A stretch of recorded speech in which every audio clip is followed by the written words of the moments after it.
గత 2 సంవత్సరాల నుంచి రష్యా అండ్ యుక్రెయిన్ మధ్య యుద్ధం జరుగుతున్న విషయం మనందరికీ తెలుసు. ఈ యుద్ధం ఇప్పట్లో ఆగేలా లేదు. రోజు రోజుకి ఈ 2 దేశాల మధ్య యుద్ధం మరింత ఇంటెన్స్ అవుతుంది.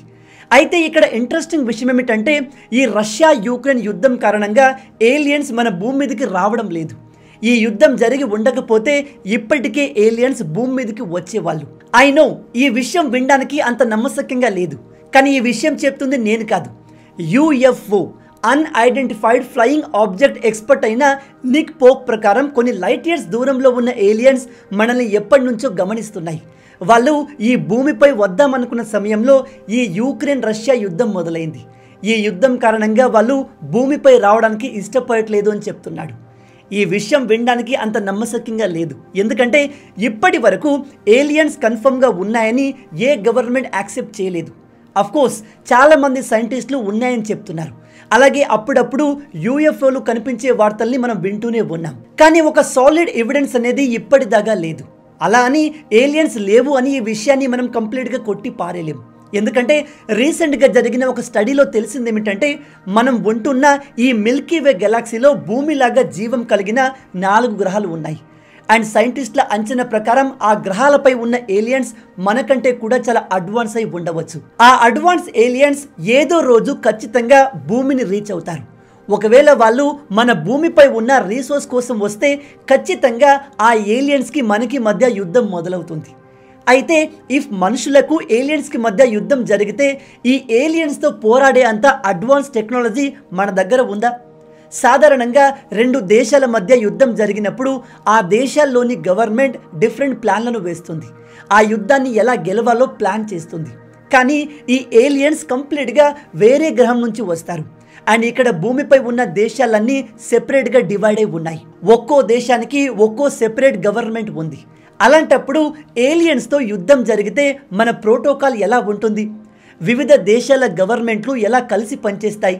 మన భూమి మొత్తాన్ని ఎవరు లీడ్ చేస్తారు? చైనానా, అమెరికానా, లేదా మన ఇండియానా? నిజంగానే ఏలియన్స్ మన భూమిపై యుద్ధానికి వస్తే వాళ్ళతో పోరాడేందుకు అసలు మనం ప్రిపేర్గా ఉన్నామా? ఈ విషయాల్ని మనం ఈ వీడియోలో డీటెయిల్గా తెలుసుకునే ప్రయత్నం చేద్దాం. ఈ వీడియో చాలా ఇంట్రెస్టింగ్గా ఉండబోతుంది. కానీ ఎప్పటిలాగే వీడియోలోకి వెళ్లే ముందు మీ అందరికీ ఒక చిన్న ప్రశ్న. చంద్రుడి పైన మొట్టమొదటిసారిగా నీరు ఉన్నట్టు ఏ దేశం కనిపెట్టింది? Number 1 America, number 2 Russia, number 3 China, number 4 India. మీ ఆన్సర్ని కింద కామెంట్లో చెప్పండి. చూద్దాం మీలో ఎంతమంది కరెక్ట్గా ఆన్సర్ చెప్తారు అనేది. దీనికి రైట్ ఆన్సర్ నేను వీడియో ఎండ్లో చెప్తాను, కాబట్టి వీడియోని ఏమాత్రం స్కిప్ చేయకుండా పూర్తిగా చూసి అన్ని విషయాలు తెలుసుకోండి.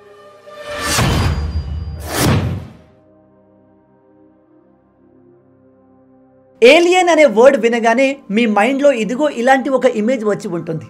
పెద్ద పెద్ద కళ్ళు, పెద్ద తల, కొన్నిసార్లు నెత్తిపైన ఇదిగో ఇలాంటి ఒక యాంటెనాతో ఉన్న ఒక ఇమేజ్ మైండ్లోకి వస్తుంది. నిజానికి ఏలియన్స్ ఎలా ఉంటాయనేది ఎవ్వరికీ తెలియదు. కానీ మన మైండ్లో ఈ పిక్చర్స్ ఎందుకు వస్తాయి అంటే చిన్నప్పటి నుంచి సినిమాల్లో మనకు ఏలియన్స్ని ఇలాగే చూపించారు.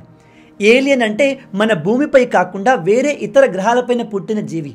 వేరే గ్రహానికి చెందిన ఏ జీవినైనా ఏలియన్ అనే అంటారు. ఈ ఏలియన్ చూడడానికి మన మనుషుల్లా ఉండవచ్చు, పెద్ద సైజులో ఉండవచ్చు, లేదా చిన్న చిన్న మైక్రో ఆర్గానిజమ్స్ లాగా ఉండవచ్చు, లేదా భారీ శరీరంతో ఉండవచ్చు. ఈ ఏలియన్స్ యొక్క లైఫ్ సైకిల్ మనకు కంప్లీట్ డిఫరెంట్గా ఉండవచ్చు. ఉదాహరణకి మన శరీరంలో అతి ముఖ్యమైన ఎలిమెంట్ డిఎన్ఏ. ఈ ఏలియన్స్లో డిఎన్ఏనే ఉండకపోవచ్చు. వాళ్ళు తమ పాపులేషన్ని పెంచుకోవడానికి డిఫరెంట్ టైప్స్ ఆఫ్ మెథడ్స్ని ఉపయోగించవచ్చు. అందుకే ఈ ఏలియన్ చూడడానికి ఇదిగో ఇలా విచిత్రంగా, భయంకరంగా కూడా ఉండవచ్చు. అందుకే ఆస్ట్రోనాట్లు స్పేస్ నుంచి తిరిగి భూమి మీదకి వచ్చినప్పుడు వాళ్ళను 2 నుంచి 3 వారాల వరకు క్వారంటైన్లో ఉంచుతారు. అలా ఎందుకు అంటే స్పేస్ నుంచి వీళ్ళ ద్వారా ఏదైనా సూక్ష్మజీవులు, బ్యాక్టీరియాలు వస్తే అవి భూమిపైన మరో పాండమిక్ని క్రియేట్ చేయవచ్చు. ఇక మెయిన్ టాపిక్లోకి వద్దాం. ఒకవేళ ఏలియన్స్ మన భూమిపైకి యుద్ధానికి వచ్చాయనుకోండి, అప్పుడు వాళ్ళను ఎలా ఎదుర్కోవాలో ఆల్రెడీ మన దగ్గర కొన్ని ప్లాన్స్ ఉన్నాయి. కానీ ఇవన్నీ కూడా చాలా డేంజరస్ ప్లాన్స్. ఒకవేళ ఏలియన్స్ మనకంటే చాలా అడ్వాన్స్, మనకంటే చాలా పవర్ఫుల్ అయితే వాళ్ళతో మనం ఎదురుగా నిల్చొని పోటీ పడలేం. కాబట్టి వాళ్ళపైన డిఫరెంట్గా అటాక్ చేయాలి. దానికి కొంతమంది సైంటిస్టులు ఇచ్చిన ప్లాన్ ఏమిటంటే మన అంతరిక్షంలో స్పేస్ డెబ్రీ చాలా ఎక్కువగా ఉంటుంది. స్పేస్ డెబ్రీ అంటే మనం పంపిన రాకెట్లు, శాటిలైట్లు క్రియేట్ చేసిన చెత్త. లేదా పాడైపోయిన శాటిలైట్లు, ఇతర స్పేస్ క్రాఫ్ట్లు అలా అంతరిక్షంలో తిరుగుతూ ఉంటాయి. వాటితో ఎటువంటి ఉపయోగం ఉండదు, కానీ అవి భూమిపై పడకుండా అలా అంతరిక్షంలో తిరుగుతూ ఉంటాయి. ఇలా స్పేస్లో తిరుగుతున్న ఈ స్పేస్ డెబ్రీ మనకు ఏలియన్స్కి అగెన్స్ట్గా రక్షణ కవచంగా మారుతుంది. అది ఎలా అంటే, స్పేస్లో ఉన్న వస్తువులు భూమి చుట్టూ కాన్స్టెంట్గా తిరుగుతూ ఉంటాయి. అయితే కొన్నిసార్లు వీటి స్పీడ్ సౌండ్ కంటే వేగంగా మారుతుంది. అంటే గంటకి 1000, 2000, కొన్నిసార్లు 10,000, 20,000 కిలోమీటర్ల వేగంతో ఇవి భూమి చుట్టూ తిరుగుతూ ఉంటాయి. అలా వేగంగా తిరిగే చిన్న బోల్ట్ కూడా ఎంతో దృఢమైన టైటానియంని ముక్కలు చేయగలదు. ఇక్కడ ప్లాన్ ఏమిటంటే, ఒకవేళ ఏలియన్స్ మన భూమి పైన యుద్ధానికి వస్తున్నారని తెలిసినప్పుడు మనం స్పేస్ డెబ్రీని పెంచాలి అండ్ వాటి వేగాన్ని కూడా పెంచాలి. దాంతో అవి భూమి చుట్టూ వేగంగా తిరుగుతూ ఏలియన్ షిప్లు మన భూమి అట్మాస్ఫియర్లోకి వచ్చే సమయంలో ఇవి వాటితో గుద్దుకొని వాళ్ళ స్పేస్ షిప్లను నాశనం చేస్తుంది.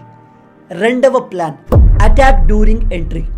ఏదైనా ఒక స్పేస్ షిప్ మన భూమి వాతావరణంలోకి ఎంటర్ అయ్యేటప్పుడు అది విపరీతమైన హీట్ని ఫేస్ చేయాల్సి ఉంటుంది. ఉదాహరణకి ఒక రాకెట్ అంతరిక్షం నుంచి తిరిగి మన ఎర్త్ అట్మాస్ఫియర్లోకి ఎంటర్ అయ్యేటప్పుడు అది 11,782 డిగ్రీ సెల్సియస్ల హీట్ని ఫేస్ చేయాలి. ఇది సూర్యుడి ఉపరితల టెంపరేచర్ కంటే 2 రెట్లు ఎక్కువ. అలాంటి సమయంలో ఆ రాకెట్లో ఉండే సెన్సార్లు సరిగా పనిచేయవు. అప్పుడు రాకెట్లో ఉన్న వాళ్ళు ఎదురుగా ఏమొస్తుంది, ఎనిమీ షిప్స్ దగ్గరగా ఉన్నాయా లేదా అనే విషయాన్ని ఐడెంటిఫై చేయలేరు. సరిగ్గా అలాగే ఎప్పుడైతే ఏలియన్ షిప్లు మన ఎర్త్ అట్మాస్ఫియర్లోకి ఎంటర్ అవుతాయో అప్పుడు వాళ్ళ సెన్సార్లు పనిచేయవు. అలాంటి సమయంలో మనం వాళ్ళపైన అటాక్ చేయడానికి మన దగ్గర మిసైల్స్ ఉన్నాయి. అవే terminal high altitude area defence system missiles. వీటిని హైలీ అడ్వాన్స్గా అమెరికా తయారు చేసింది. ఎప్పుడైతే ఏలియన్ షిప్ల సెన్సార్లు సరిగా పనిచేయవో సరిగ్గా అదే సమయంలో మనం ఈ మిసైల్స్ని ఉపయోగించి ఏలియన్ షిప్లను నాశనం చేయవచ్చు. ఇక ఆ తర్వాత గొరిల్లా వార్ఫేర్ టెక్నిక్ ఉపయోగించవచ్చు. అంటే శత్రువులు ఎక్స్పెక్ట్ చేయని టైంలో ఎక్స్పెక్ట్ చేయని విధంగా వాళ్ళపైన అటాక్ చేయడం. దీనికోసం సైంటిస్టులు ప్రిఫర్ చేసేది న్యూక్లియర్ వెపన్స్. మన ఎర్త్కి చెందిన ఫైటర్ షిప్లు ముందు ఏలియన్స్తో అటాక్ చేస్తున్నప్పుడు వెనక నుంచి ఒక్కసారిగా మరో పెద్ద గ్రూప్ని న్యూక్లియర్ వెపన్స్తో పంపించి వాళ్ళపైన అటాక్ చేయాలి. మనం అలా అటాక్ చేసి ఏలియన్ షిప్లను నాశనం చేయవచ్చు. ఇక్కడి వరకు ప్లాన్స్ అన్ని బాగానే ఉన్నాయి, కానీ ఇక్కడే ఒక సర్ప్రైజ్ దాగి ఉంది. అదేంటంటే, అసలు మనం పోరాడుతున్న ఏలియన్స్ ఎలా ఉంటారు, వాళ్ళ బాడీ యొక్క మాలిక్యులర్ స్ట్రక్చర్ ఏంటి, వాళ్ళ టాక్టిక్స్ ఎలా ఉంటాయనేది మనకు తెలియదు. ఉదాహరణకి మనం వాళ్ళపైన న్యూక్లియర్ వెపన్స్ని ఉపయోగించామే అనుకోండి. అప్పుడు వాళ్ళు ఆ వెపన్స్తో నాశనం అయ్యే బదులు ఆ వెపన్స్ నుంచి వచ్చిన ఎనర్జీని యూజ్ చేసుకొని మరింత పవర్ఫుల్గా మారితే అలా ఎలా జరుగుతుంది బ్రో అని మీలో కొంతమందికి అనిపించవచ్చు.